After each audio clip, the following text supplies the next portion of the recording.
आप देख रहे हैं राष्ट्रीय हिंदी न्यूज।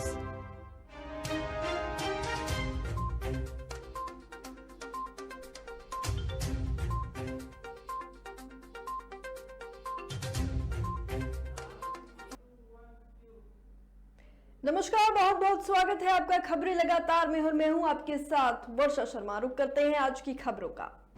प्रधानमंत्री नरेंद्र मोदी ने अंतर्राष्ट्रीय योग दिवस के मौके पर कर्नाटक की मैसूर पैलेस गार्डन वो पहुंचे और वहां पर मौजूद करीब 15,000 लोगों के साथ उन्होंने योग किया। इस मौके पर उन्होंने योग दिवस की शुभकामनाएं देते हुए लोगों को संबोधित किया और योग करने की अपील की। देखिए उनकी एक खास वीडियो। आज देश के 75 अलग अलग शहरों के 75 ऐतिहासिक स्थलों के साथ ही अन्य नगरों के लोग भी ऐतिहासिक स्थानों पर योग कर रहे हैं। जो ऐतिहासिक स्थान भारत के इतिहास के साक्षी रहे, जो स्थान सांस्कृतिक ऊर्जा के केंद्र रहे, वो आज योग दिवस के जरिए एक साथ जुड़ रहे हैं। इस मैसूरू पैलेस का भी इतिहास में अपना एक विशेष स्थान है। भारत के ऐतिहासिक स्थलों पर सामूहिक योग का अनुभव भारत के अतीत को, भारत की विविधता को और भारत के विस्तार को एक सूत्र में पिरोने जैसा है। उन्होंने कहा कि निरोग शरीर के लिए ये बहुत जरूरी है। पीएम मोदी ने कहा कि आज विश्व के हर कोने से योग की गूंज सुनाई दे रही है। ये जीवन का आधार बन गया है। पीएम मोदी ने कहा कि हम कितने तनावपूर्ण माहौल में क्यों ना हो, कुछ मिनट का ध्यान हमें रिलैक्स कर देता है, हमारी प्रोडक्टिविटी बढ़ा देता है। इसीलिए हमें योग को एक अतिरिक्त काम के तौर पर नहीं लेना है। हमें योग को जानना भी है और हमें योग को जीना भी है। हमें योग को पाना भी है और हमें योग को अपनाना भी है। उन्होंने कहा कि घर घर में योग का प्रचार हुआ है। योग पार्ट ऑफ लाइफ नहीं बल्कि अब वो लाइफ बन चुका है। पीएम मोदी ने कहा कि हमें योग को जीना भी है और योग को जानना भी है। पीएम मोदी ने मैसूर जैसे भारत के आध्यात्मिक केंद्रों ने जिस योग ऊर्जा को सदियों से पोषित किया, आज वो योग ऊर्जा विश्व स्वास्थ्य को दिशा दे रहा है। आज योग वैश्विक सहयोग का पारंपरिक आधार बन गया है। केंद्र सरकार की अग्निपथ योजना और राहुल गांधी की ईडी में पेशी के विरोध में कांग्रेस ने सोमवार जंतर मंतर पर सत्याग्रह किया।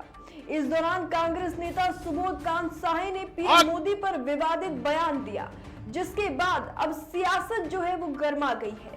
वरिष्ठ कांग्रेस नेता सुबोध कांत साहे ने बयानबाजी इतनी तेज कर दी कि उन्होंने प्रधानमंत्री पर पर्सनल अटैक करना शुरू कर दिया और वो इतने अग्रसर हो गए कि उन्होंने प्रधानमंत्री मोदी को मौत के घाट तक उतारने की बात कह दी।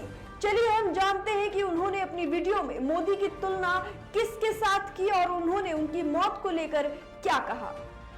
आके और पूरी तरह से तानाशाही स्वरूप में आ गया है।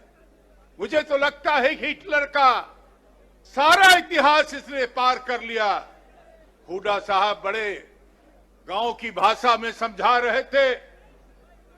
हिटलर ने भी ऐसा ही एक संस्था बनाया था, उसका नाम था खाकी। सेना के बीच में उसने बनाया था। मोदी हिटलर की राह चलेगा तो हिटलर की मौत मरेगा, ये याद रख लो मोदी। ये देश कांग्रेस पार्टी शहीदों की परंपरा की पार्टी है। सुबोध कांत ने कांग्रेस के कई वरिष्ठ नेताओं के बीच खड़े होकर पीएम मोदी की तुलना एडोल्फ हिटलर से की और कहा कि अगर मोदी हिटलर की राह पर चले तो हिटलर की मौत ही वो मरेंगे। सुबोध कांत आगे बोले कि मोदी को शायद पता नहीं है कि हम किस परंपरा को फॉलो करते हैं। राहुल गांधी मोदी की आंख में आंख डालकर बात करते हैं। ये झारखंड में पीएम को कैसे हटाया जाए, रोज वो षड्यंत्र कर रहे हैं। मुझे लगता है कि मोदी ने हिटलर का सारा अध्याय पार कर दिया। इस पर बीजेपी के नेताओं में गुस्सा है। बात करें अनुराग ठाकुर की तो उन्होंने गुस्से भरे अंदाज में कांग्रेस को घेरा और कहा कि अगर कांग्रेस प्रधानमंत्री के खिलाफ मोदी जी की बढ़ती टिप्पणी करती है तो मतदाता कांग्रेस को गुजरात और देश के हर राज्य में सजा देंगे। देखिए उन्होंने वीडियो में उनकी कार्रवाई को लेकर क्या कुछ कहा।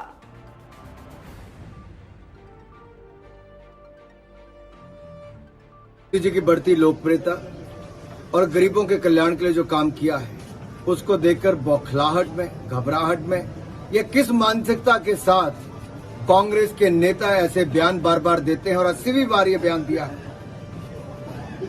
ये ऐसे शब्दों का चयन दुनिया के सर्वाधिक लोकप्रिय नेता के बारे में। कांग्रेस के नेता को देश से माफी मांगनी चाहिए क्योंकि 130 करोड़ भारतीयों ने मोदी जी को पूर्ण बहुमत की सरकार बनाकर दी। और मैं पूछना चाहता हूं कांग्रेस के अध्यक्ष से, कांग्रेस के बड़े नेताओं से, आखिरकार इस नेता के खिलाफ क्या कार्रवाई करेंगे। उनको देश से माफी मांगनी चाहिए, प्रधानमंत्री जी से माफी मांगनी चाहिए। और अगर कांग्रेस बार बार ये करेगी तो देश और गुजरात ने भी पहले जो जवाब दिया वोट के माध्यम से, ये चोट अगली बार वैसी भी होगी। लेकिन ऐसे नेताओं के खिलाफ कड़ी कार्रवाई भी होनी चाहिए और उनको माफी भी मांगनी चाहिए। उन्होंने कहा कि ऐसे नेता के खिलाफ सख्त से सख्त कार्रवाई की जानी चाहिए। कांग्रेस नेता द्वारा प्रधानमंत्री मोदी पर की गई टिप्पणी उनकी सोच और चिड़चिड़ापन को दर्शाती है। अगली खबर की ओर रुख करेंगे जो कि जुड़ी है योग दिवस से और हरियाणा से। आज योग दिवस है और हरियाणा के मुख्यमंत्री मनोहर लाल खट्टर ने हरियाणा के गांव-गांव तक योग को पहुंचाने के लिए और प्रदेश के एक एक नागरिक को निरोगी बनाने के लिए योग करने की अपील की। देखिए उनकी ये वीडियो जिसमें वो लोगों को योग करने के लिए अपील कर रहे हैं और लोगों को योग का महत्व समझा रहे हैं। आज का दिन कोई इसको योग दिवस कहता है, मैं इसको निरोग दिवस कहूंगा, क्योंकि हमारा शरीर निरोगी बने इसके लिए योग की विधा ये हमारे लिए लाई गई है। शरीर अमूल्य धन है हमारा। आखिर एक निरोगी शरीर यदि रहेगा तो हम अपने जीवन में धारे गए लक्ष्य को प्राप्त करने में बहुत आसानी से प्राप्त कर पाएंगे। इसी के साथ उन्होंने ऐलान किया कि अग्निपथ योजना के तहत सेवा देने के बाद अग्निवीरों को गारंटी के साथ हरियाणा में नौकरी दी जाएगी।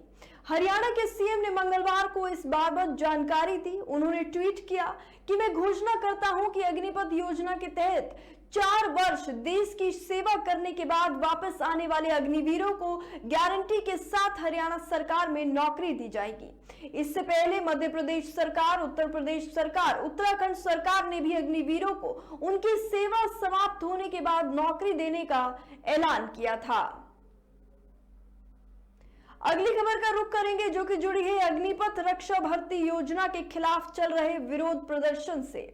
इस विरोध प्रदर्शन के चलते ट्रेन संचालन फिर बाधित हो गई है और सोमवार को 16 से अधिक ट्रेन रद्द की गई थी। रेलवे ने एक बयान में कहा कि प्रभावित 612 ट्रेनों में से 602 ट्रेन रद्द कर दी गई, जिसमें 223 मेल और एक्सप्रेस ट्रेन और 379 यात्री ट्रेनें शामिल हैं। 4 मेल और एक्सप्रेस ट्रेनों को आंशिक रूप से रद्द किया गया।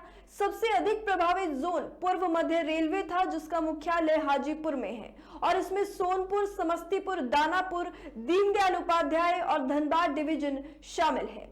दिल्ली में भारतीय युवा कांग्रेस के कार्यकर्ताओं ने शिवाजी ब्रिज रेलवे स्टेशन पर अग्निपथ रक्षा भर्ती योजना को वापस लेने की अपनी मांग पर जोर देने के लिए एक ट्रेन को रोक दिया।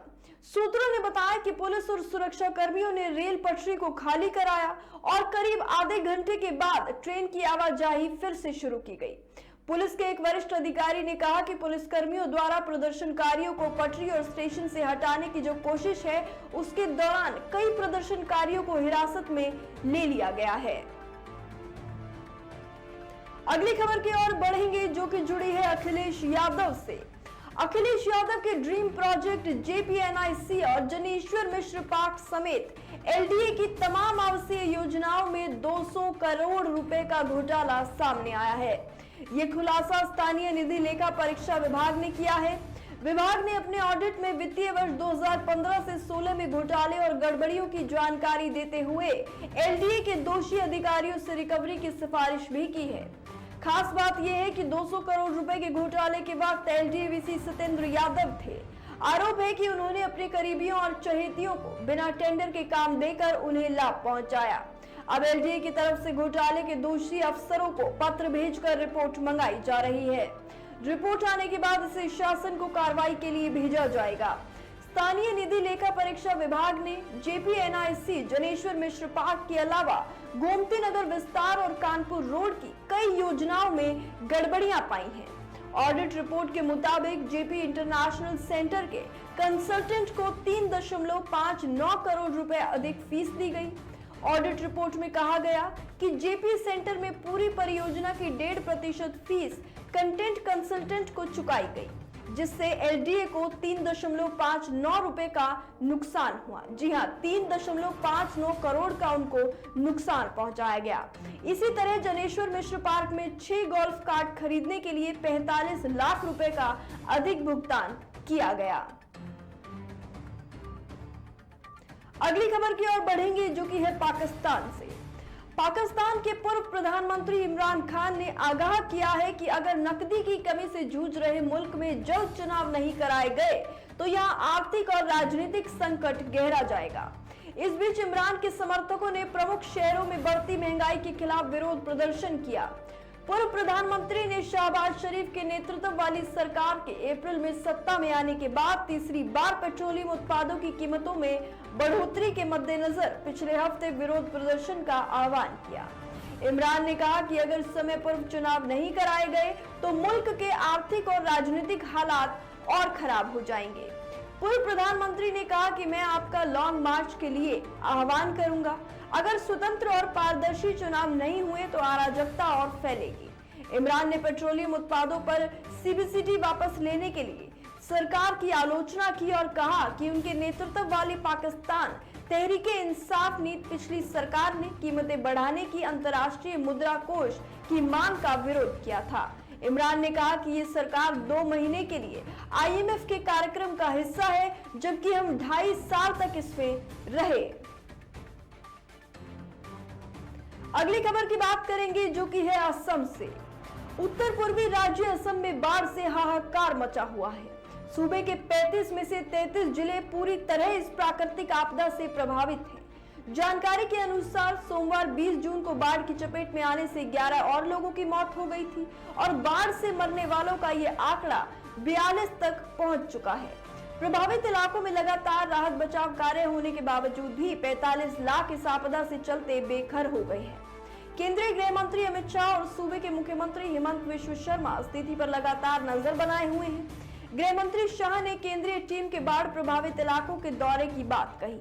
असम राज्य आपदा प्रबंधन प्राधिकरण के बुलेटिन के मुताबिक अभी असम में बाढ़ से हालात चिंताजनक बने हुए हैं। राज्य की बड़ी नदियां उफान पर हैं। इसमें 45 लाख लोगों के जान माल पर आफत आन पड़ी है।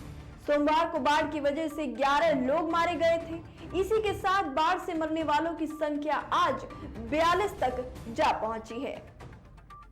अगली खबर का रुख करेंगे, जो कि जुड़ी है देश के हिस्सों में जो बारिश का दौर है वो शुरू हो गया है। मॉनसून तेज गति से आगे बढ़ रहा है। मौसम विभाग ने राजधानी दिल्ली में मॉनसून के आगमन की भविष्यवाणी भी कर दी है। राजधानी दिल्ली और आसपास की कई जगहों पर झमाझम बारिश हो रही है।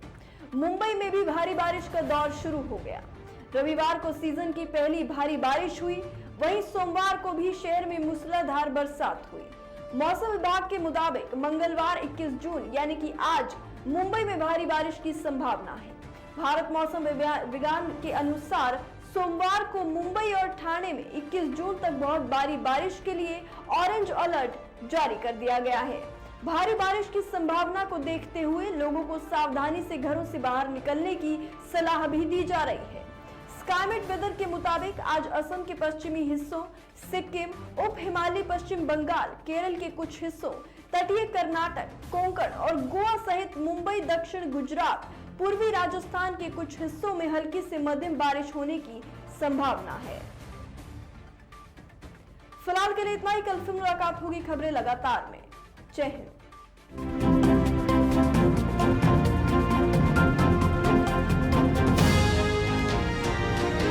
आप देख रहे हैं राष्ट्रीय हिंदी न्यूज।